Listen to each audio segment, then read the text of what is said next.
Welcome to this Ask a Librarian tutorial, which will demonstrate how easy it is to get help from the UWM libraries. I just can't find scholarly articles for my English class. Can you help? Thanks for contacting the UWM Libraries.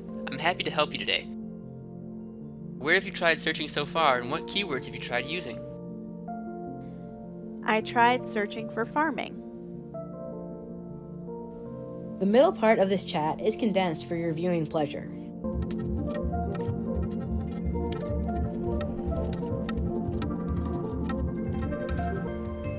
Looking through these results, I think the article titled Critical Geography of Urban Agriculture could be a good fit. Why don't you take a look at the article and let me know if you think it fits your topic? Great, that article looks super helpful. Great! Is that a good start on how to search for Milwaukee urban farming articles?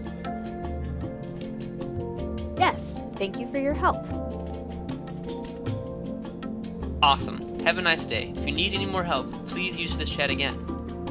We're available 24/7, 365 days a year, but you can chat with local librarians when the library is open.